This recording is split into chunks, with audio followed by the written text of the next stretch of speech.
Good afternoon. How you doing? It's Friday, September 8th. And today, I think I'm going to talk about a change that we've been making, a change that we've made this week.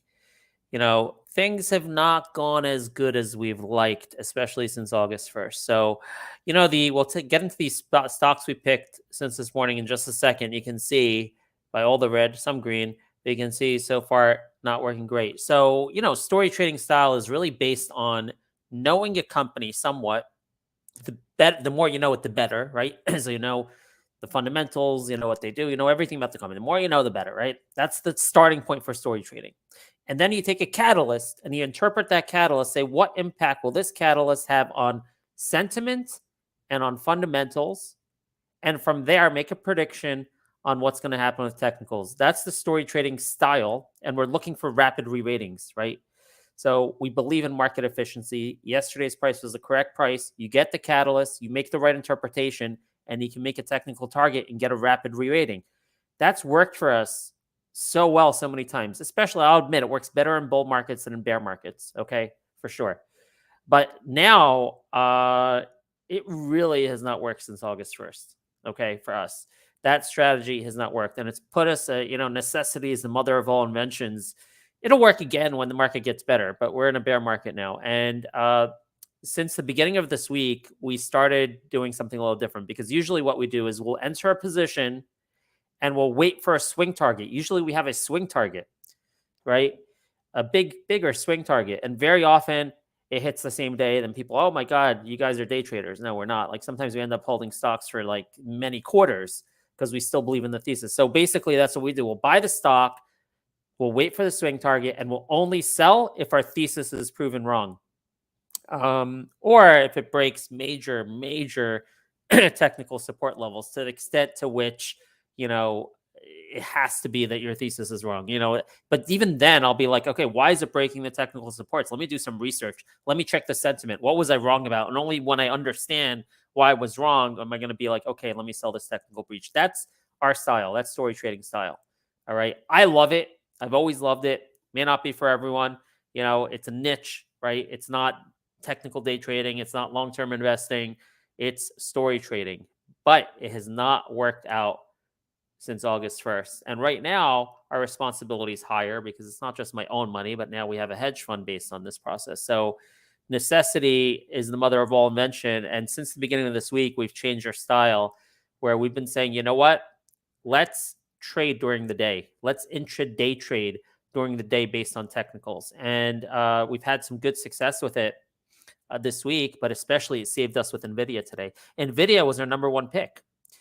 We got in big size, including call options in pre-market and right at the open as well.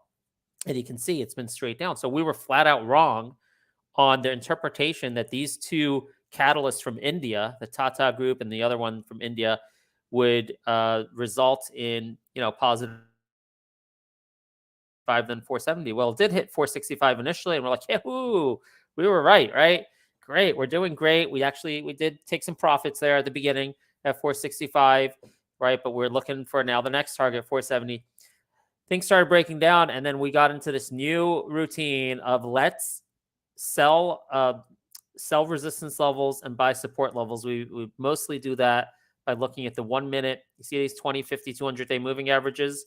We look at the 1 minute. We look at the 5 minute. We toggle back and forth. If the 1 minute moving averages break, we'll switch to the 5 minute. We also look at candle support and resistances. I hate this. I do. Okay. I know how this works. All right. For me, it's not what I like to do. It's not intellectually satisfying. Okay. And it's just I haven't perfected it because I don't do it a lot. I've tried it. I've been trading for 20, 25 years. This is one of the first things I tried way back in the day, but I just don't enjoy it. But you know what? Necessity is the mother of all invention, and we had no choice. And guess what? That saved us. We actually made a profit on NVIDIA today. So we're coming on the show. We're like, our number one pick failed, but we made a profit because we're trading aggressively, buying support, selling resistance, buying support, selling resistance. And so we were wrong as far as story trading and what impact will this catalyst have on the market today. And yeah, we've been wrong a lot since August 1st. It's a tough market for stocks to react with. It worked yesterday with AREB. AREB, if we didn't have AREB, we'd be much worse off. Oh, man, Overstock really hit us hard earlier this week, but AREB, we got a bunch of that back on this move. But even then, right, if you believed in the thesis and you're like, okay, let me buy this stock on Ben's Story Trading Show at $1.25 in pre-market, or if you were in their app, at StoryTrading app, you got the alert around 95 cents to $1.10 the night before. We gave you targets of 140 and 170, but this can very easily go against you if you're not disciplined, if you don't have a process. You're like, okay, because we did tell you if it breaks 170, it could go possibly to 3 or 4. Yeah, it was a possibility. It even made it above 2. And if you don't have the right process in this market, if this was a different market, if this is a bull market, if this is 2020, 2021, AREB might be $3 or $4 right now. But in this market, you have to trade. So we did make a lot of money in AREB, and that's because we were trading. We're buying support, selling resistance, buying support, selling resistance, and then we just had a line at some point. I don't know if it was 150 or 140. I forgot where it was, but at some point we said that's it. We're not playing anymore, and we got out and we preserved all our profits. So it's kind of unfortunate, I have to tell you, because I hate it, right? I hate actually the fact that it's hard to find people to collaborate with because most of the traders in the market are pure technical traders. They don't want to understand. They don't want to understand sentiment. They don't want to interpret catalysts. They don't want to understand fundamentals. It's frustrating because, we're not a pure fundamental investors. We're not just buying undervaluation and waiting for years, right? We're in this niche. And it's frustrating because it's hard to find people to collaborate with who really believe in our process. And this week, this market, about that, hit the wrong button. But this bear market works better for the technical traders. Unfortunately for me, it's unfortunate. I don't like it. I don't enjoy it. But I'm just telling you this because we come on this show to hold ourselves accountable from the 9 a.m. show, and we were wrong today. But in this market, maybe you got to take on a different strategy. Maybe you got to be aggressively trading or whatever it is, because NVIDIA, somehow we pulled out, and we told you how we did it, a green day. Now, Palantir, other pick, Palantir was in. Now, Palantir didn't make the top 5, 6. We did talk about this morning that the 2 AI catalysts and the event coming up next week, it had relative strength in the morning. So we actually added Palantir after we saw the relative strength, okay? So we're making the decision on this one. This one we actually haven't traded because there's not a lot of room to trade it 10, 20 cents. But we're making the decision to hold this one into the event next week. I just told you this whole spiel about technical trading, but it's on a case-by-case basis. NVIDIA has big dollar size, big liquidity. We're able to trade out of it. Palantir, it's a relatively small position, but we're holding into this AI conference next week. It sounds really promising. I gave you guys a $16 target, so I'm actually sticking through the weekend on Palantir. So look, a lot of our picks not working out. Okay, GEO this morning. not working out. I have to see if there's something going on with GEO, because also I know their peer CXW is also down 4%. And I checked the GEO boards, social media. I didn't see anything. I didn't get a chance to check CXW. Hold on. And oh, I always hear about this SND. All right, we'll look at it's on the bottom of my watch list. It's just, okay. Anyway, so GEO, I don't know why. So our thesis did not play out this morning today, but again, we don't have a big position. Allocation size has a lot to do with allocation. A small allocation, it can give you the ability to stay through a down period. It's not a big deal. So GEO, we don't have a big allocation because it was more speculative based on the news we gave this morning from the LA Times that the White House is looking at doing the bracelet, ankle bracelet GPS monitoring, which is what GEO does. I'm surprised we didn't get a pop out of it this morning. Maybe there's something else to it. I haven't had time to research, but a position is small enough for us to wait. Maybe I shouldn't be waiting. Look at this support here that it broke, 710 from earlier in the week. Maybe I should be selling that 710. But again, because our position is small, I'm willing to hold through this small technical break here. By the way, also, it's not a major break. I mean, it broke the low from the other day, but it's been kind of flatlining here, consolidating 692. I think I'm going to hold this and see if that news comes to fruition. If the White House does do the ankle bracelet GPS monitoring, that'll be good for GEO.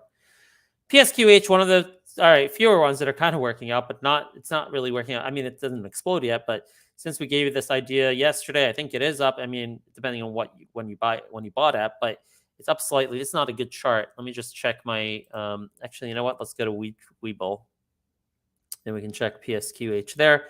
So really not moving at all yet. Okay, we're not really seeing a reaction yet. This movement, while it's promising, you may look at it and say, oh, it's about ready to explode. Doesn't really mean anything yet. All right, we're just waiting to see if the catalyst, 2 tweets coming out, one from the company, one from the CEO, trying to capitalize on the issue with, I think it's called Liberty Safes. That's what caused AREB to double, right? Can PSQH get some of that? And by the way, we still have the Tucker Carlson catalyst. We still have all those conservative social media people pushing this stock. Well, they haven't lately, so maybe that'll reemerge because of what's going on. This is a big story. They're treating it like Budweiser. So, okay, so far so good on PSQH. Let's just wait to see if that works out. EOSE, a late entry because of this price target upgrade here. What was it, $17? Evercore ISI raises from 4 to 17. Huge price target. And there's another one that hasn't worked out. All right. So actually, we chose to cut our losses on this one. We got in, got out, took a loss. Looks like it might want to break out here. Okay. We didn't have time to actively trade. We can only actively trade one stock a day. That was NVIDIA. We were in and out of really fast, many multiple times to get a profit out of it. But EOSE, very intriguing. Lots of interesting positive catalysts recently. I think the downward pressure is because they have to raise some money. I think it's about $100 million they have to raise to fund that project that they just announced. I think $400 million coming from the government and $100 million they have to raise. I think that's why there's been downward pressure. There's some offering coming up. So you know what? I'm just going to stay out of Dodge at this point until or unless that offering comes. It's kind of similar story to LAP, right? We're waiting for an offering potentially. Okay. So those are basically our picks. We also talked about, ASUR and RRGB. So we ended up only getting into, out of these, we got into RRGB because of relative strength. ASUR, we're monitoring it. And, I don't know. We didn't get it. It was a gap. We just didn't get in. I didn't want to buy in the gap. I wanted to buy here at 1169, 1170. Look, it got there. By the time it got there, okay, it's already 114, and we're kind of checked out. Okay, we did most of our trading for our day. So we're not getting ASUR, and it's not moving up on that catalyst. We talked about $15 price target. RGB, though, it did have better relative strength in the morning. Chart looks nicer than ASUR. Looks like it needs to break out of this area here, which is $10.43. Okay, lots of conversion catalysts between the insider buy, sale leaseback, big short position. So we're willing to take a bet on this, and we're still holding this because that chart pattern looks kind of decent, plus the news and fundamentals and everything. This is our third try on RGB. Didn't work out the previous 2 times, so we'll see. All right, we stayed clear of DOCU, but man, we noted this 20 DMA. We're like, 20 DMA looks good, but no, we just couldn't do it because we're focused on trading NVIDIA. But that 20 DMA bounced right off of it. And you know what? There you go. Intraday trading, that helps you get out of stuff that's not working. So, for example, if you chose DOCU, I think that was on our list this morning. So if you chose DOCU and hey, it's not going to that 54 target, well, it did pre-market. It's not going to that 54 target, then that's when you can do the intraday trading. You can say, let me buy some at that 20 DMA, and then you can flip out of it and then get a profit. That's essentially basically our strategy of how we turned NVIDIA green today. But if we had chosen to trade DOCU, hopefully would have done the same thing and eked out a profit. So it's just a very tough market. Unfortunately, you got to be trading. That's what we've decided. So that's kind of the end of the list that we talked about since this morning. You see, YEXT, I've been monitoring for a bounce back after that huge takedown yesterday, which I think maybe have been too much. But this is basically like, I don't like it. I hate it. I despise technical day trading, but I have no choice. I got a responsibility to our customers and to myself, and that's it, man. We'll have to see. We have a just trade. We just got to trade aggressively. So we have a swing target. Let's say, all right, you get in. We have our swing target, and we just aggressively trade around the core in case the swing target doesn't work out. That's it. Or come up with a stop loss and sell at the stop loss. But then we would have lost money on NVIDIA today. The rapid trading, buying support, selling resistance, we actually made money on it. If I just had a stop loss, I would have lost money. So I don't know about stop losses. Maybe trading it for us, it seems more appealing. We've been doing that all week, and we've basically chosen one stock a day. That was our main focus to trade. And every single time we've done pretty good making money just intraday trading that one stock. So that may be what we have to do. It's not story trading style. I don't love it, but sometimes you got to concede that market conditions don't favor a particular style, and you just got to do something different. So that's basically the conclusion we've gotten to right now in these market conditions. And before we leave you, let's just remind ourselves, what are those market conditions? Let's look at how QQQ, SPY, and all the rest of these things are doing here this morning. QQQ, it's trying to hold the 50 DMA. That's really Apple. Man, the underlying is a lot worse than this. You saw there's a lot of red on my list. Things are not reacting to news. Is this just because of Apple? Let's see if we can get a clue on the underlying. So let's check. First, let's check SPY, which is not the underlying. Let's just look at it out of curiosity. Still trying to hold those key moving averages. IWM, let's see how that's doing. The microcaps, holding its own. Not a big sign. Man, this is not representative of what I'm seeing on my watch list this morning. Let's see. ARKK. ARKK is down, maybe a little more representative of risk, but not a huge move either way. One thing to look at, which I don't have the ticker symbol now, but I had seen it before, the equal weight SPY, equal weight QQQ was below key moving averages. Don't have the ticker symbol pull up for you. That's probably still the case, still below key moving averages. So I'm not sold based on the fact that SPY and Q are still holding these levels. I gave you my thesis earlier this week. It was Wednesday morning when I talked to you guys, that I basically started becoming more bearish and we increased our hedge. The underlying action just does not seem strong. The breadth doesn't seem strong, and lots of macroeconomic concerns. So things are moving down ahead. I guess we have CPI next week, I think is what it is, the big next data point. So things are moving down ahead of that. If we move down too much ahead of that, we may cover some of our short and see how the CPI data is, and then consider from there what to do. So that's the story. And I know SND, William, you've been telling us about SND every day, and wow, look at that. It's had a good week. SND.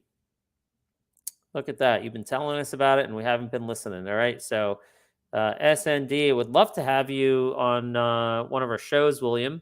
Reach out to me. Let me know. And then you can tag me in the app somewhere, or just mention me and we'll find a way to connect. You can email me at ben@storytrading.com. I'd love to interview on this to learn more about SND. Let me just see if SND is in our app. Let's take a look if there's any nuggets on SND. All right. So, okay, not on my watch list. Let me just look it up here. So go to SND. 0 collaborators. Let's see if anyone put a nugget in. Did you like the ER? I put this in 25 days ago. How much do you think the company is worth? Wow. I put that in. Someone, William, you must have told me about this. But in any case, yeah, I can't really trade stocks unless I know something about it. So second quarter results. Let's just take a look at that real quick. See if there's anything we can learn on the second quarter results. What's going on? My phone is frozen. There we go. Okay, you can see, wow, net income 6.3 million. I did as well as GNSS. Oh yeah, I know GNSS well. We've interviewed Chris Tuttle on that many times. You're in GNSS now. Okay, so SND, yeah, I don't have time. This is not like my industry expertise at all, energy. So would love to interview you on SND. Bill Bremer, if you're interested, or again, just reach out to me in the app. If you can post something in the app, we get a conversation going. I started this thread. Do you like the ER? How much do you think the company is worth? You can just tap on this, the comment section, get a conversation going. That would be awesome.